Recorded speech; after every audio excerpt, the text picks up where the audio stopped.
Hi, everybody. Welcome back to HSP TV. I am your host, Barbara, and today I am joined by Ico, the Wandering Love Mystic. And we are talking about accepting every part within yourself wholly and completely today, because that is a very important topic that we've both struggled with and that we both know from experience a lot of other people are struggling with. So I'm thinking this is going to be an incredibly insightful, amazing talk. So I feel very blessed that you're here today, Ico. Thank you, and I'm honored to be back here talking with you again, Barbara. Thank you. Yes, for those of you who missed it, Ico was already on for my other podcast, Awaken to Your Soul Path. So if you missed that one, go to my channel and check it out. It's also amazing.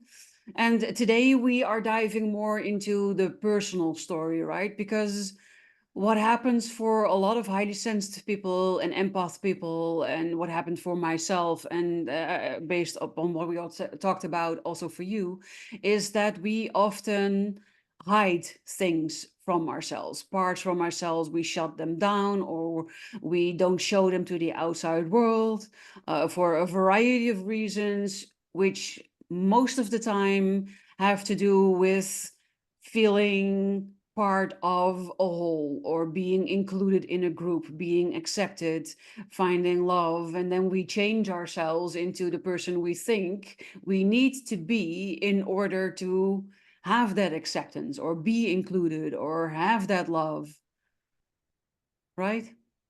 Yeah, absolutely. And often we develop those coping strategies when we're children and very much dependent upon our caregivers. And Exactly. it is a brilliant survival tactic for the physical world, and just doing what we need to in order to get by and survive. Though Hmm. as we grow older, those coping mechanisms, which often go completely unconscious, end up being something that we carry through going forward into our adult lives, where we're technically not trapped anymore, but our minds are still in that kind of survival mindset of this is what I have to do, how I need to go and be in order to be Hmm. liked and accepted, or else I will literally die. And it's And not a conscious thought that we have, right? We are so used to denying that part of ourselves that we sort of forgot that it's there. yeah, and often just wanting to be liked, and we all have a universal need to belong. Yes. And one of the things that I've discovered, and it's almost kind of a trite saying of like, wherever you go, there you are. You know, growing up, my mom moved us around every 1 to 2 years, and so I was never really in one stable place very long growing up. And even when I moved out onto my own and started going to college, I unconsciously kept up that pattern and did not stay in the same household for more than 2 years until literally after I was in my 30s. Hmm. Yes, And, exactly. my nervous system, when that 2 year mark was approaching, I was in relationship with an amazing woman and was actually living with her. And I remember that my nervous system was just freaking out, being like, we're staying here longer than 2 years. Like, what is going on? Is this actually okay? And it took some internal work and just kind of self-soothing to be like, this is safe, this is survivable, this is allowable if I choose it to be, and I choose it to be, to actually Hmm. to change this pattern that I had lived by unconsciously for pretty much my entire life to that point. Yes, exactly. And it can show up in many different ways. For me, for instance, I've always had the gift of knowing. So I intuitively knew things when I was very little. I've always had that gift that I had no business of knowing, and it scared the adults in my life. I could ask questions that were very confronting, and people don't like that. Or I could say, You don't have to worry, he will come back." And they were like, "How- you know, Eh? And when a small child does things like that, it tends to scare the adults in the room. So they kept telling me that I shouldn't be so scary and that I had no business knowing these things or talking about these things or variations thereof. And that made me walk away from that part of who I am, because it felt like I couldn't be that person, I couldn't do that person because people were not liking it. And because we have this innate desire of wanting to be liked, especially as children, which is logical, right? Because a large part of our survival is depending on our parents, of being included in our family group. Because when you are very young, you see that in the animal kingdom, young animals that are not part of a family or a group are easy prey for predators.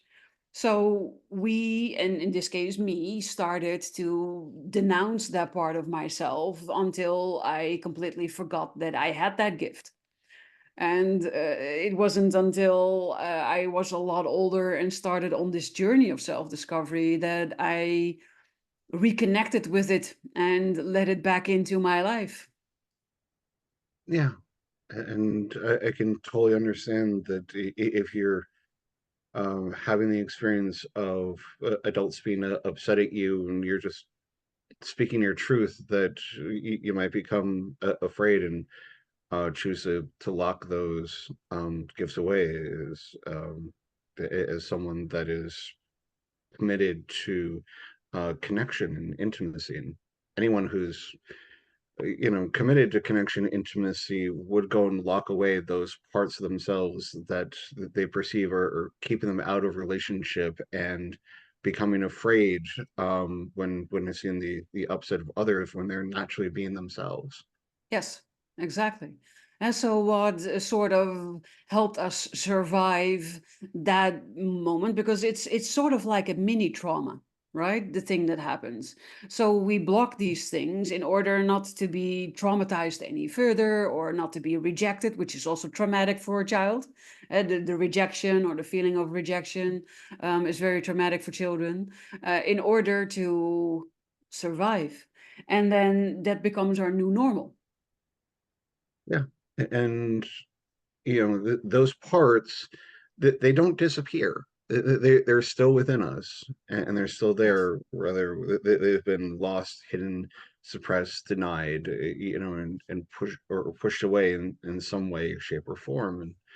And that we can create unconscious stories that those parts away that we've decided are unacceptable and unlikable and unlovable, that we ourselves are bad or broken or wrong, that that's part of what makes us the black sheep of the family, the one that doesn't fit in, that why can't I be like everybody else? Yes. And we're not like everybody else. And No. one of the things that I've learned that I've needed to go and do is to show those parts of myself, that love, compassion, the connection, Mhm. and being able to look myself in the eyes in the mirror and say, "Hello, beloved. What can But I do to make you happy today?" exactly, you are touching upon a very important point there, because if we don't accept ourselves with everything that we are, all the parts of us, all the facets of us, all the gifts that we have, all our weirdness, strangeness, quirks, talents, whatever you want to call it, how can we then expect somebody else to accept all of us? Mhm. Absolutely. And one of the theories that I've been taught and chosen to subscribe to is that all of this is a holographic universe where everything that we perceive is negative and that we go and push against is something that we also perceive as negative and push against within ourselves. Mhm. And that's different from condoning abuse or saying something is okay and permissible when it's actually not. Healthy Exactly. boundaries and being able to say no to things is an important part of that as well. Mhm. Yes. And a lot of this behavior, especially when I look at my thing, and I'd love to hear your take on your experiences. It comes from adults not being able to handle certain things, and then making us as a child feel ashamed for it, or like it has no right of being. Hmm. Yeah, because once again, they're being confronted by things like going back to the example of like you going intuitively knowing and picking up and speaking these things that they don't want to look at, they don't want to face within themselves. You know, that you were being that holographic mirror of being like, I see you deeper than what you're willing to even see for yourself. And I'm showing you this mirror of things you don't want to look at. And it's a common survival tactic to just be like, nope, don't want to look at that. You know, unconsciously don't want to look at that. Consciously saying, no, that's bad, no, that's wrong, that shouldn't be, and try to once again suppress or deny what's being laid out blatantly in front of them.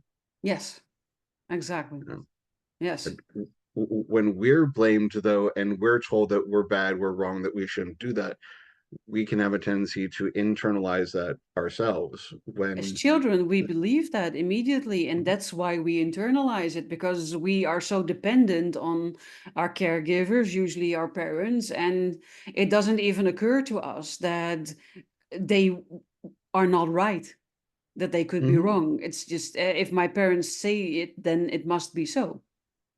Yeah, and it's like they're older, they're wiser, they're bigger, you know, and Yes. I should believe them because I they should know better. Should another judgment for that. Yeah. Yet that's not always the case. No. And it's taken time, and I still go and work on this of being able to develop my own intuition, my own internal knowing, and relying upon this is what energetically feels right to me. This is what energetically feels in alignment, regardless of what anyone else says or thinks. Exactly. And we are talking about it like children have these conscious thoughts about it, but that's not the case, right? This is a very primitive, instinctual thing. Children just take everything from their parents and suck it up like a sponge. So Mhm. that's why parents and caregivers have such a big influence on children. And but that's also the reason why they can deeply hurt a child or traumatize a child, even when they're not meaning to. Sometimes it even happens with the best of intentions, and it still ends up traumatizing a child or triggering this survival pattern. Yeah, because even with the best laid intentions, it can cause unintentional harm or Yes. impact on people. And one of the things I've learned the hard way a number of times um, is that impact trumps intent, regardless of what the intentions were. Uh, we still get to take responsibility for the impacts of our actions, of Yes. both what we say and don't say, what we do and what we don't do. Yes. Exactly. Yes. For sure. So then, inevitably, eventually, we reach this point where it starts working against us. How did that manifest for you? I mean, for me, one of the things that I became conscious of recently was I had um, built a false narrative in my head that the connections and things I wanted, that it was dangerous and not okay. Let me try to put that in better terms of that. I disowned parts of myself and trying to make myself acceptable to those who I perceived in community around me. Hmm. And yet, because I was being inauthentic to myself, that energetically put off this vibe that people got weirded out by. And so when I started to feel safe enough in community that I thought I could go and show those deeper parts of myself, I had repeated experiences of people backing away, which then just reinforced this idea that those parts were unacceptable and I need to hide and suppress them even further. Yes. And what I came to realize, and part of why I love doing the inner depth soul work of helping people to retrieve those parts of themselves that have been lost, hidden, suppressed, or denied, Yeah. to help them welcome those parts back in part of the internal family so they can be more whole, perfect, and complete as they already are. Mm-hmm. It is that as I loved and accepted those parts of myself, the whole of other people around me also seemed to go and shift, that I became more acceptable because I was being more congruent. I was suppressing less. I was being more authentic. Yes. Once again, the internal world reflecting the outer world, that I was loving me more. So Yeah. others felt safer and more connected to me as well. Exactly, and this is the ebb and the flow, the yin and the yang, the connection of it all, right? When people make us feel, for whatever reason, for whichever intent, that there's something wrong with us, or that some part of us is wrong or cannot be there, that maybe we are weird or we are strange, and we feel that we need to adapt to become the person that other people will like and accept and love and so on, then that's our reality, and it makes us not use that part, disown that part, not look at that part, but also on a certain level become afraid of that part, because we are usually subconsciously afraid that if we show that part of ourselves, that we will be judged again or rejected again or whatever happened already in the past, and this makes us feel insecure about that part of ourselves, if we are even aware of that part, because I see many, many people who are not even aware of certain parts of themselves anymore. And that then makes us susceptible to new behavior that we interpret as a rejection. Hmm. Yeah. And really within in the past month, I've had a couple of very visceral experiences of what parts of me interpreted as a rejection. Hmm. That th- 3 weeks ago, at the beginning of this month, I found out that an acquaintance of mine was having a birthday party. Hmm. And I called them up, asked, "Hey, can I come help celebrate your birthday?" And while I was there, I asked if I could go and stay the night. And the next morning, when talking with a group of people, I thought that I had heard from the wife of the birthday person that um, normally people are supposed to leave by 10, but that that we could go and stay later, the group of us, and I applied that to myself. And then I found out after that, through a group video call, that the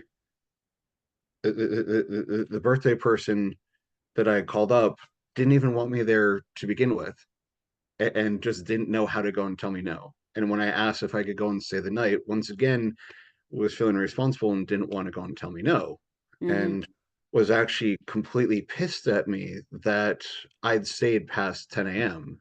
Yeah. And they were so upset that I was literally told that under no circumstances would I be welcome back, which Okay. crushed me. Yeah, I can imagine. And then just last week, I was at a personal growth camp retreat, and I met a woman there, and things seemed to be such in wonderful alignment, both personally and professionally, and the connection was going forming. And then on the last day of camp, she literally came to me and she said succinctly, "I'm not interested in pursuing this connection anymore," and Hmm. asked to go and respect that boundary. And this one was like, we're the first person didn't know how to tell me no. This was a very clear no. This was someone who is actually really good at holding boundaries. And it was like, shit, in both of these circumstances, I showed deeper parts of myself that I felt safer. And I felt that I was being shut out of communities that I thought were welcoming and embracing and would be Hmm. awesome to be a part of. Yeah.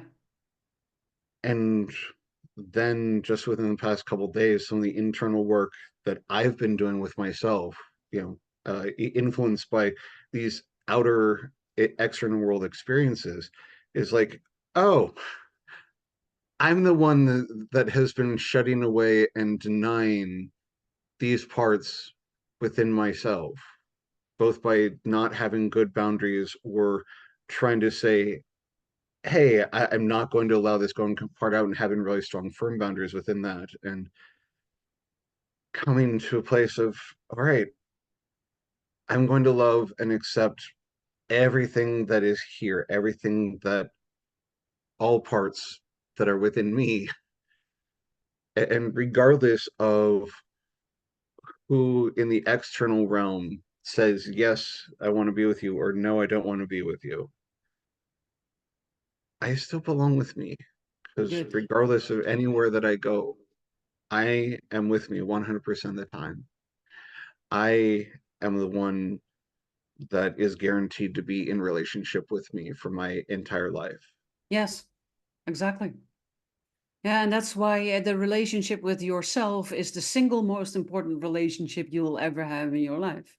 And you need to not only love yourself unconditionally for all the quirks and all the things that are a part of you, you also need to acknowledge all of them, embrace all of them, and um, ideally get to a point where you can love every single part of yourself, regardless of what other people think or say or do.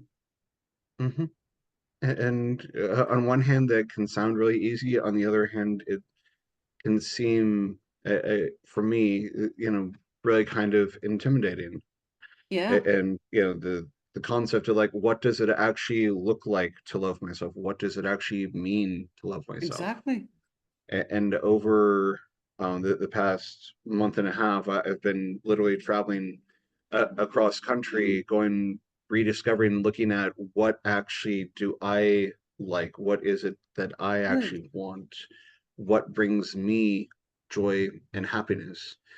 And being able to embrace. And for those of us who are highly sensitive people, to be able to notice what actually feels right in energetic alignment, and what doesn't. Because there are a lot of people out there that, while everyone is intuitive, everyone does have their own intuition. A lot of people who aren't highly sensitive people are completely oblivious to that intuitive part and Hmm. don't know what it's actually like to be in energetic alignment. But even highly sensitive people, and my mother is a very good example of this because of traumas in her childhood. She has closed herself off from her feeling part to such a degree that she cannot even tell me she loves me.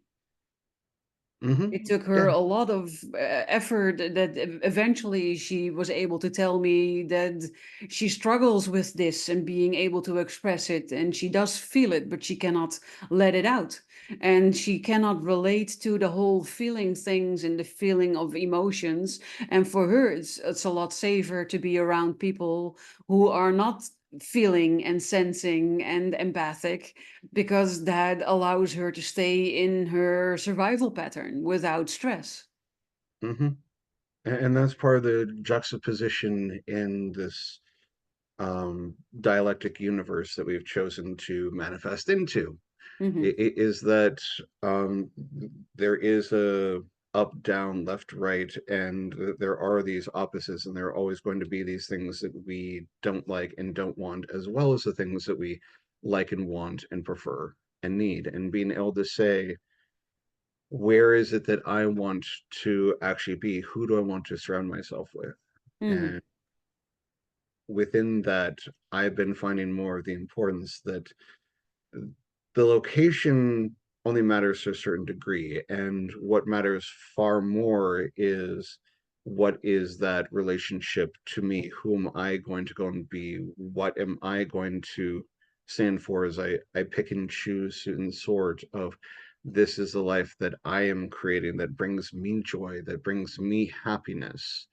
Yes. And part of that for me is finding other, black sheep type people, the ones that don't fit in, and Yes. being able to say, this is okay to be who you are and how you are, and you Mhm. don't have to hide or suppress these parts of yourself, that And you well, are that's loved. exactly why I created my own community with all the black sheep. So everybody in my community identifies as a black sheep, and it's really great to be able to talk to people who not only see you for who you are, but understand your journey, understand your struggles. Even if they haven't experienced it themselves, they have experienced enough to be able to understand what it must have meant for you and to you, and how you must be feeling. And it's incredibly warm and loving to surround yourself with people who celebrate your victories when you learn to unlock parts of yourself, or love new parts of yourself, or shine a light on your darkest parts, and bring them back into the light. Hmm.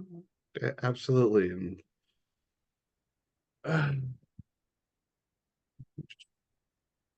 I'm noticing the sensation here in my heart chakra and being like, uh, I feel the pain, I feel the ache, the want for connection, Hmm.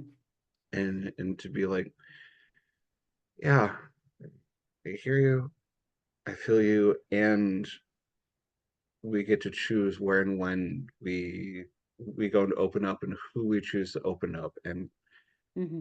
it's also okay to say, no, I'm not going to open up to this particular kind of person. Oh yeah, for sure. Yeah, and just like your mother, we all have our degrees of safety, our degrees of risk tolerance. Yes. And no one is bad or wrong for what level of degree they choose to go and shut themselves off. Because I do believe that we came here to experience all of it, which is more than just, the joy, the love, the peace, the connection. We also manifested to have these visceral experiences of sadness, of grief, of fear, and even hatred, because we are whole and we are everything. And the farther we can go on one side of the spectrum, the farther we can go on the other. And the farther one looks to retract and protect oneself from how far you can go on one side, also conversely contracts how far we can go on the other side. Hmm. So it seems paradoxical that the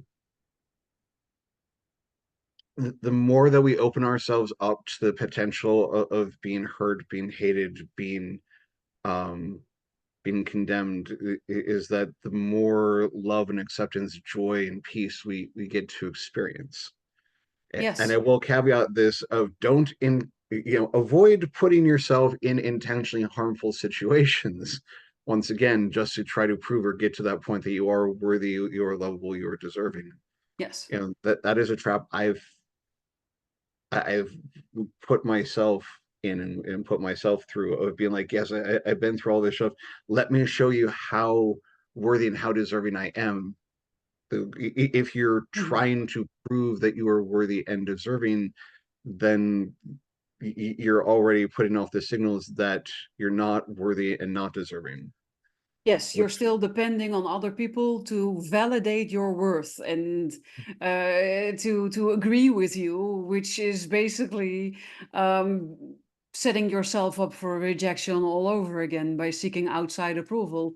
When it truly comes from within, when you see the beautiful person that you are, and you see your talents and your gifts, or I call them your superpowers, mhm. and you embrace every single part of who you are, and you feel strong and confident in all of it, and you love yourself because you see what a great person you are, then you don't need to say look how much I've grown. Look how beautiful of a person I am, because you already know and you don't need other people to validate that for you. Yeah. And with that, everyone has their own intrinsic value. Yes. And one way to go and show that is if you've ever looked at an infant, an infant who has, no real ability to communicate other than cry. They can't go and get a job and contribute to society. They're just there being their natural selves. Yes. And, I would say that most, if not all, people look at that child and say that that child has value. That child, is worthy. Hmm. And so therefore, as that child grows, that internal value stays the same. Yes. Actually, the internal value, as adding more experiences and being able to do more, only increases that value. Yes. It's a trap in our current society that, whatever we produce economically is our only worth or value, or what we can go and give to other people is what proves our worth. It's like, you being you is your value, is your worth. Yes. Anything else that you go and do to grow or expand yourself upon that, it only adds to that value. It only adds to that worth. Hmm. Yes. And so therefore, you know, as an adult, I can look anyone in the eyes and say with 100% legitimacy, you are worthy. Hmm. You are valuable Yes. just because you exist. Exactly. I love it. Yeah, one of the exercises, I think I would call it an exercise, in this area that both really helped me, but also really confronted me with the level of which I was not loving and accepting myself, was the mirror exercise. Right, where you have to look in the mirror and you have to look yourself in the eye, and you need to keep looking yourself in the eye and then say, I love you. I Mhm. value you. I see your worth. You are beautiful. You are precious. You are lovable. All those types of things. I couldn't do it in the beginning. I couldn't get it out.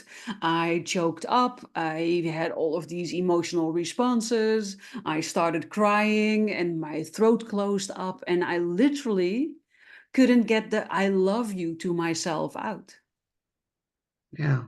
And that mirror exercise work is really valuable. And I've done that myself. And there are so many feminine clients that I've worked with that had told me in the beginning, that while they would use the mirror to go and apply their makeup and make themselves, look Yes. however they were looking to go and present to the outside world, they would not look themselves in the eyes No, you're out not of a seeing fear that they would yourself. hate what they saw.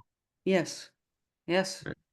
And I just being second that. able to look oneself in the eyes in the mirror and say, I love you and I accept Yes. you just as you are, and taking a breath to let that in as much as possible. It's a process and very transformative. Yes. And it goes further than just your face, right? Because indeed, as women, most of us, we apply makeup. Even when you don't use a lot of makeup like me, I still use mascara because I'm really this blonde, and otherwise I have no facial expression. So I do the minimum. But you avoid seeing yourself. You're seeing your appearance. You're seeing if your makeup is on right, if you don't have any blackness underneath your eyes and nothing in between your teeth. The practical image of yourself you're seeing, but you're not seeing your intrinsic value, your beauty, your inner light. And that also transforms to when we get dressed, right? We look in the full length mirror to see if our outfit looks okay, or if our shoes are okay with the outfit, or practical things like that. But we don't look at our body, or look at ourselves naked in the mirror and see our entire body and the love handles, or the extra pounds, or maybe the bones when you're very skinny, or whatever it is that your body actually looks like. There are so many people who have also body issue problems and cannot love the body. Yeah. And I had body issue problems myself where if I growing up, um, if I was in any state of undress beyond being fully clothed, yeah, I would hear from either my sister or my mother something to the kin to, ew, that's disgusting, go put some clothes on. Yes. And it was not until I was 21 years old when I had a male friend who I was getting to know, and he looked at me and said to me, "You're beautiful." And I don't mean that kind of internal beauty that a lot of people talk about. I Mhm. mean, your physical body as it is beautiful. And being overweight all of my life, that stunned me. And it was the first time that I'd ever heard anything positive about my Yes. physical body. Yes. And it did mean the world to me. I And recognize that, because besides all the other trauma that was happening, I've also been called fat and ugly at school and bullied by children. And even as an adult, I think it was last year, I was biking and I was going uphill, and this car came from out of nowhere. And I didn't see it in time to be able to stop, which is also really difficult if you're going up a hill. And they yelled at me, "You fat bitch, get out of the way." Even, right? And people can be so cruel, and especially children in school can be so cruel. And then, of course, I had many clients of whose parents told them, "Oh, but you really need to eat less because you're starting to sag," or so sometimes not even calling somebody fat, but the remarks about the food or the remarks about the clothing, all of these remarks that make people doubt their appearance, and maybe start hating the way they look. mhm. Yeah, and we have our quote normalizations of what is supposed to be beautiful in this particular kind of context. Yet, if you look back across history, what is considered to be beautiful and to be socially appropriate is actually wildly changed over the decades, centuries, and millennia that humans have actually existed.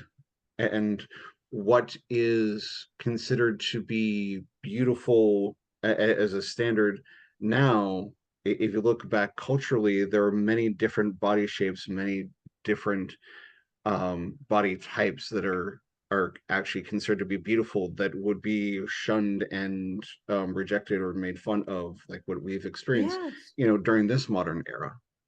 But also, and I think that that's one of, there are lots of downsides, but this is one of the downsides of fashion and TV, right? Because if we look at even mannequins in the stores, or books with fashion in it, fashion shows, all of these things, but also actresses in movies, in series, TV hosts, whatever, they portray this ideal image of beauty, which is just not how most people look.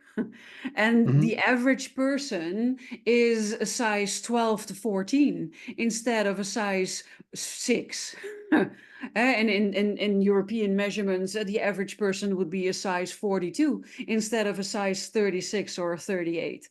And everybody that is 38, 40, 42, or higher feels that they are failing the general image of what is accepted as the norm or as beautiful, and weighing their appearance and their worth to things like that. Yeah, and that is a more complex societal wounding that we have there, and it Yes. happens both on the feminine and the masculine sides. And Yes. one of the things that I have done for myself is I actually took an entire month to do a low info diet where I unplugged from social media, and I stopped listening. I stopped doing any personal growth or self-development classes. I didn't listen to any kind of heavy reality podcasts or anything like that, only looking to like connect to things that brought me joy and pleasure, or listening to, watching comedies, or listening to something that's more light and fluffy, and being Hmm. like, what feels right for me, what feels good to me. And looking at my clothing, of, you know once again, doesn't matter what anyone else outside of me thinks or feels. How do I feel with this fabric, with this pattern? Does it bring me joy? Do I feel happy in it? Yes. And what I discovered is that the pieces of clothing that I chose to hold on to, the pieces that were my favorites, that I felt good in being, Hmm. I was getting compliments from random people of like, I love that on you. It's like, Hmm. I used to have this story that I had no fashion sense. And it's like, these are things I picked out for myself. This is what made me feel good. And people were reflecting back to me, it's like, that looks so good on you. I love And it. of course, that was mind blowing. It's like, once again, going back to the holographic universe of like what I feel and how I view myself. This is how the world around me is also going to respond, because That's I right. am the example to the world of how to go and treat me. Yes. And when I say that I am loved, I am accepted, and I'm embraced, you know, most of the people in the world I don't interact with, and that's okay. There are Yes. people that just go and pop in and being like, "Hey, you look awesome. Thanks." And then there are people in places that I found to being like, "I want you to come visit," and they love spending time with me. Hmm. And for someone who felt so rejected, unlovable, and unacceptable for a lot of my life, for over half of my life and more, just be able to take a look at what I've cultivated through my own self-love and self-acceptance, and those who have been drawn to me, because as I see my own value, others see that value too, because I'm Yes. letting that show. Yes. Exactly. I love it.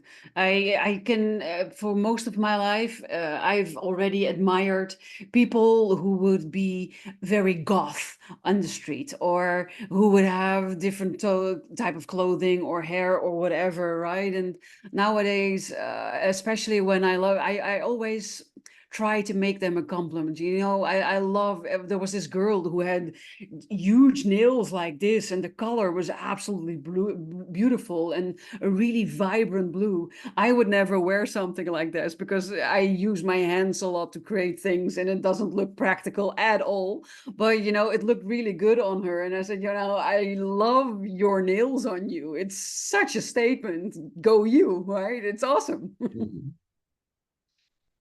Yeah. And that's kind of what it comes down to, of that, being that individual self of what do you want for you? What do you Yes, need for you?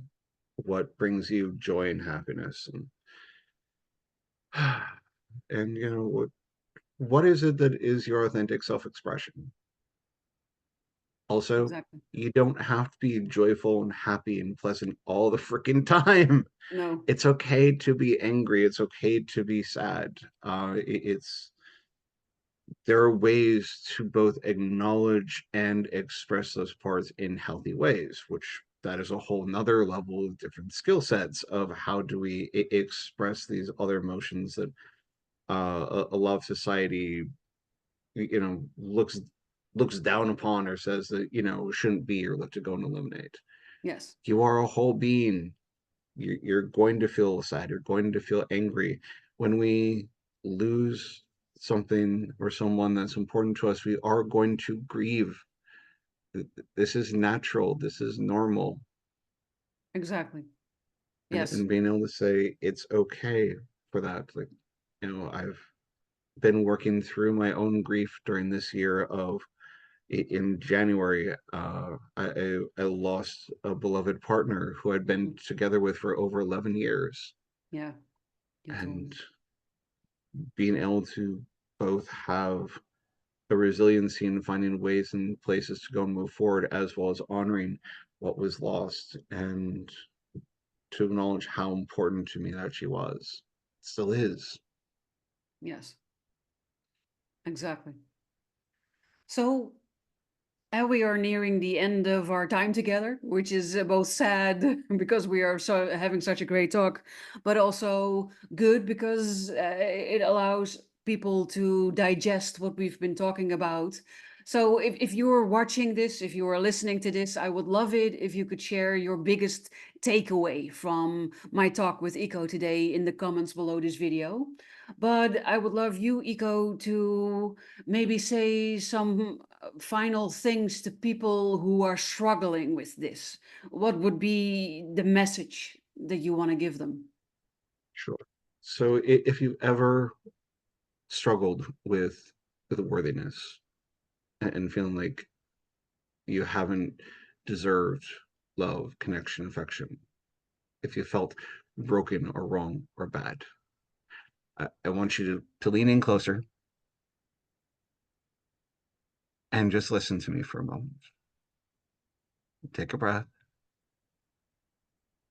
And by the power invested in me, by no one in particular, I hereby declare you now and forevermore worthy, just as you are. You are lovable, just because you exist. And it all starts with you. And just like the mirror exercise that Barbara, when recommended, I invite you to go to a mirror and just look yourselves in the eye and say, I love you, just as you are. And breathe that in. Notice what you notice. And even if you struggle with that in the beginning, just like I did, just like Barbara did, just like many of my clients have, it gets easier Yes. because you are worthy. It doesn't matter who else may have shunned and rejected you, or if you don't fit into your biological family whatsoever. You still belong with you. And I promise you, the more that you love you, the more that you accept you, you will draw and attract other people that love and accept you, for who you truly are, for who you decide to be. And there's no wrong way to do that. You are loved.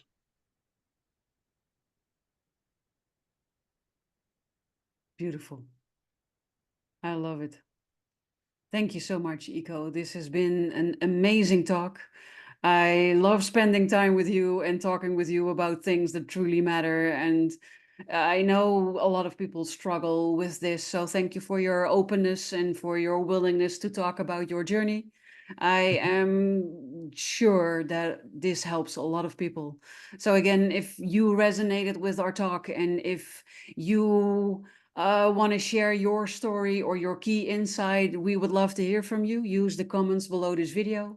If you haven't subscribed to this channel, then take the time to subscribe so you will never miss another wonderful video like this again. And if you felt that it was valuable, then please consider sharing it with your tribe because you never know who needs to hear this message.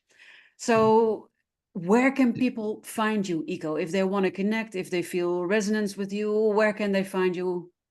Sure. So I have my nonprofit of Enlightened Consent Foundation. You can go to enlightenedconsent.org, org. And what we do is we create sacred sanctuary spaces for people to explore their identities and intimate desires without being blamed, shamed, or being told that they're bad or wrong. And for anyone who's listening to this podcast, I am offering a gift of talking with me for 30 minutes by going to Call with Ico, and Ico is ICO, so CALLWITHICO.com, and you can schedule a 30-minute talk with me and share what you're struggling with, where you're at, and how I can go and just support and love on you for that, There you because you're have it, allowed folks. and worthy. Exactly. It's such beautiful work that you're doing. And if this went too fast, don't worry. I will make sure that the links that Ico just mentioned are included in the show notes of this video, probably below it, but somewhere in the description, so that it's easy for you to contact Ico and take him up on this very generous offer of talking with him. And for today, I wish everybody an amazing rest of their day. I hope it is beautiful. I hope it is loving. And I hope that you will tune in next week for another interview with another wonderful guest. For right now, have an amazing rest of your day. Thank you.